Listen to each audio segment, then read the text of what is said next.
Good morning, everybody. This is Kelly. I'm one of the nutrition coaches over at Active Fit Body Bootcamp, and I'm coming to you Monday morning with your focus of the week. So just a reminder that even though we're giving you a focus this week, that doesn't mean to forget about all the other focuses that we've talked about so far. We just didn't want to give you too many things at once that would feel overwhelming. So continue to make sure that you're getting plenty of water, staying super hydrated, continue to getting your 10,000 steps each day. And then the focus this week is to make sure that you're getting plenty of restful, adequate sleep.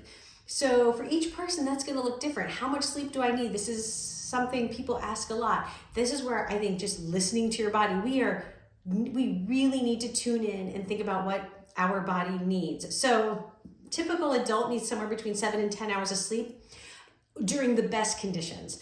But when our bodies are sick or when it's under high stress, our body needs significantly more sleep than under good conditions. So challengers, you are putting your body under a lot of stress during this 6 weeks. You're asking it to perform in ways it hasn't performed before. You are working out harder than you've worked. Therefore, you need significantly more sleep than you did prior to starting the 6-week challenge. So if you typically needed 8 hours of sleep, you're gonna need at least 9 hours of sleep so that your body can fully recover.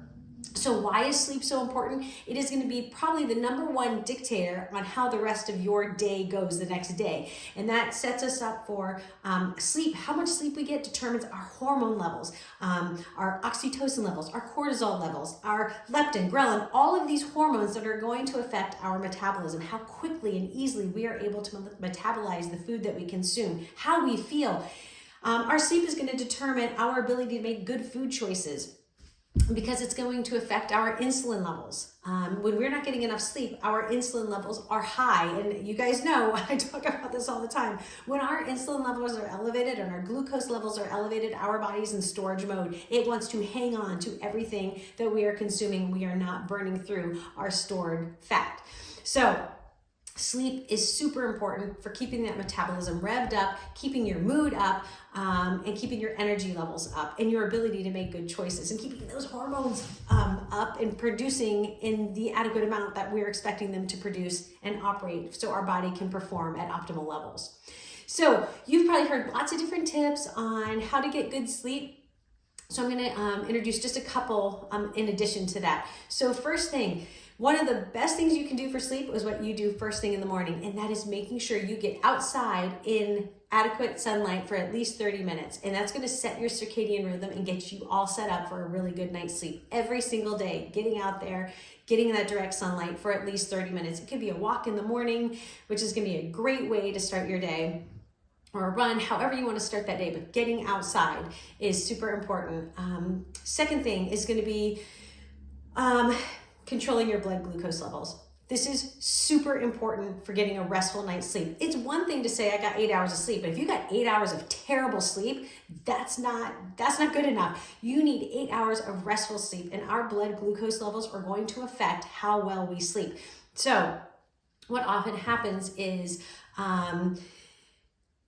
if you're somebody who tends to wake up in the middle of the night and can't go back to sleep, one of the problems, one of the culprits of that could be that your insulin levels are spiking around 2 o'clock in the morning, right? And this happens because we're having maybe a carb-rich day or a carb-rich evening. So chips, alcohol, candy, ice cream, cakes, cookies, all of those things, potatoes, rice, pasta in the evening, those are going to raise our insulin levels, and it's going to get stored in our liver. Then around 2 o'clock in the morning, our liver is going to dump all this glucose and raising our glucose levels, raising our insulin levels, and that wakes us up.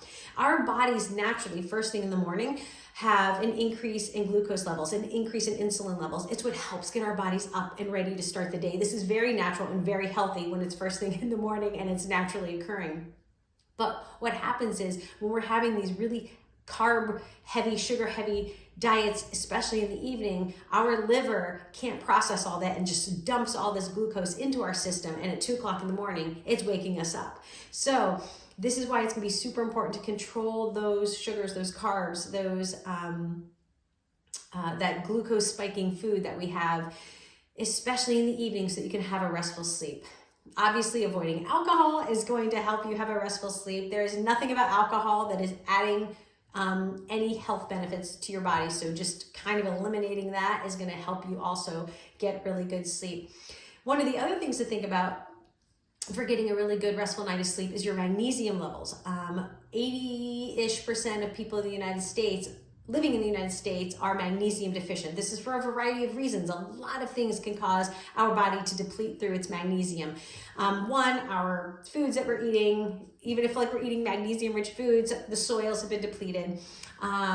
The foods we eat deplete our magnesium levels. Caffeine, sugar depletes those magnesium levels. Different drugs that you may be on in terms of like antibiotics or steroids, those can deplete magnesium levels. So keeping your magnesium levels adequate is super important. And so you may think about taking a magnesium supplement. For a supplement, it's going to be important to have something like a magnesium chloride and a magnesium glycinate. Maybe you can find a formula that has both of those in there. But the magnesium glycinate is great for helping with sleep, but magnesium chloride is more bioavailable. So sometimes getting those combined is going to help elevate those magnesium levels, which will help you have a better night's sleep. So another thing super important, and this is where you have to be super diligent and advocate for yourself, which is turning those electronics off at least an hour before bed. They are extremely disruptive. Not only the blue light, so it's like, oh yeah, you can put on blue light blockers, but it's the content and the way that the content is being delivered through our electronic devices that are extremely mentally stimulating. So turning those off at least an hour before bed. I'm somebody who goes to bed very early. My phone is set to go into sleep mode at 6:45 p.m. And there are no more alerts. I don't hear from anybody, or if I do, I don't get it until the next morning, because my sleep is my number one most important thing. I am very protective about the things that I allow to happen in my evenings. I do not allow any electronics in the evenings. And I also don't have a lot of evening obligations. I need my sleep, so I am pretty diligent about not allowing those things into my evening. There are obviously some exceptions. There's meetings, things like that. But for the most part, it's advocating and saying that, no, this is important to me. My sleep and my health are my number one most important thing. So I'm not going to allow somebody to take over my evening activities. So that's another super important thing. So anyways, those are just some helpful hints. The other thing, and you may have heard this before, but sleeping in a really cool room is really important. And I know we're getting ready to go into summer and it's a little bit harder, but in the winter, it's very easy, especially here, to just drop down that heat. But anything below 65 is going to help your body to have better sleep. I like to sleep in a very cool house. Maybe it's like my Vermont upbringing or whatever, but I like it between 55 and 57 during the winter. In the summer, I have no control over that. I try with a fan, but it's whatever you can do.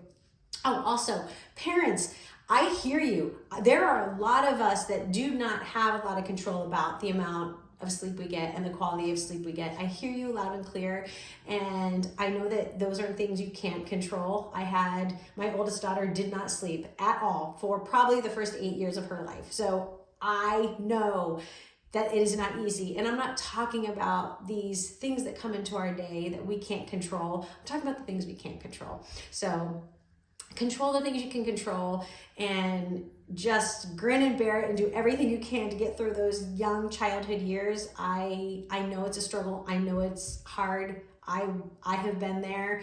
But anyways, best of luck. Reach out anytime. Would love to chat with you guys. And good luck this week.